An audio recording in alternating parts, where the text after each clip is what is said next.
Hello everyone, I welcome to Ilmiyat foundation. मैं हूं नदीम अहमद।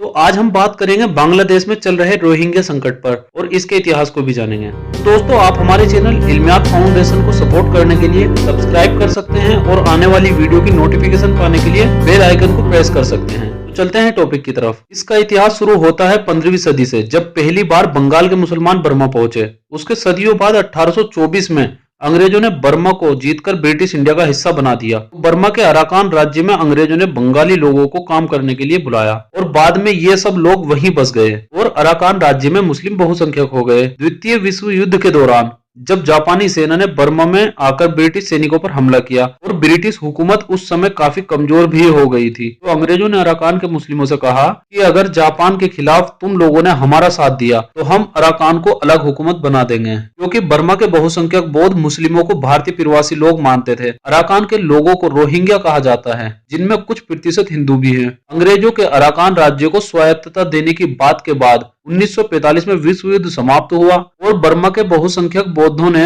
अल्पसंख्यक रोहिंग्यों पर हमले करने शुरू कर दिए। कई दंगे हुए जिनमें हजारों रोहिंग्या मारे गए और लाखों बेघर हुए। जब हालात बिगड़े और सरकार भी रोहिंग्यों पर जुल्म करने लगी तो 1962 में रोहिंग्यों ने मांग की कि अराकान राज्य को पूर्वी पाकिस्तान यानी आज के बांग्लादेश में मिला दिया जाए। इस मांग के बाद हिंसा और भड़क गई, क्योंकि बर्मा में आर्मी का हस्तक्षेप ज्यादा रहता है और आर्मी ने खुद रोहिंग्यों पर बंदिशें लगानी शुरू कर दी और धार्मिक दंगे भी भड़कने लगे। उसके बाद बर्मा की सरकार ने इन रोहिंग्या मुस्लिमों को विदेशी बताना शुरू कर दिया और देश का नागरिक मानने से इनकार करने लगी। फिर 1982 का दौर आया। म्यांमार पर आर्मी का कंट्रोल था। आर्मी ने 1982 में कानून लाकर रोहिंग्यों की नागरिकता खत्म कर दी, बिल्कुल वैसे ही जैसे 1933 में जर्मनी में हिटलर नागरिकता कानून लाया था और लाखों यहूदियों को कत्ल कर दिया था। अब नागरिकता कानून आने के बाद म्यांमार के रोहिंग्या मुसलमान किसी भी देश के नागरिक नहीं रहे थे और फिर दौर शुरू हुआ रोहिंग्या मुसलमानों के नरसंहार का। रोहिंग्यों से शिक्षा तक का अधिकार छीन लिया गया और बौद्धों द्वारा रोहिंग्यों पर हमले बढ़ गए। दशकों तक अराकान राज्य, जिसे आज रखाइन राज्य के नाम से जाना जाता है, हिंसा से प्रभावित रहा। लेकिन अगस्त 2017 में हालात और भी खराब हो गए जब म्यांमार के बौद्धों और सेना के द्वारा रोहिंग्या मुस्लिमों के नरसंहार का एक दौर फिर से शुरू हो गया, जिसमें हजारों लोग मारे गए, गाँव के गाँव जला दिए गए, मस्जिदों को आग के हवाले कर दिया गया। इन दंगों को भड़काने में अहम भूमिका निभाई असिन विराथू ने, जो कि म्यांमार में मुस्लिमों के कट्टर विरोधी हैं। ये म्यांमार के कट्टरपंथी संगठन 969 के सदस्य हैं। 969 नाम संगठन को मुसलमानों के नंबर 786 की तर्ज पर दिया गया है। इस हिंसा के चलते रोहिंग्या लोगों ने म्यांमार से पलायन शुरू कर दिया। 2017 में बांग्लादेश ने इन लोगों के लिए अपने देश का बॉर्डर खोल दिया, तो लगभग 7 लाख लोग म्यांमार से जान बचाकर बांग्लादेश पहुंचे, जबकि लगभग 4 से 5 लाख लोग पहले ही म्यांमार से बांग्लादेश में शरण ले चुके थे।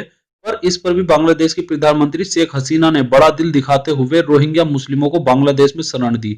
मौजूदा समय में पूर्वी बांग्लादेश के 27 शरणार्थी कैंपों में कुल 12 लाख रोहिंग्या शरणार्थी रह रहे हैं। इन पर सरकार का लगभग 2,500 करोड़ रुपया हर महीने खर्च होता है। ये खबर इस समय चर्चा में इसलिए है क्योंकि बांग्लादेश सरकार इन शरणार्थियों को मेनलैंड बांग्लादेश से कुछ दूरी पर स्थित भाषण 4 नाम के एक द्वीप पर बसा रही है। यह द्वीप चक्रवात और बाढ़ का इलाका है।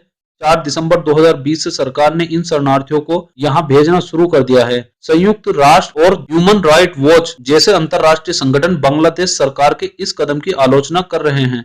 उनका कहना है कि अगर इस द्वीप पर बाढ़ के हालात बनते हैं तो लाखों लोगों की मौत हो सकती है, पर बांग्लादेश सरकार द्वारा शरणार्थियों को लगातार इस द्वीप पर भेजा जा रहा है। तो दोस्तों, ये था हमारे आज के वीडियो का अंत।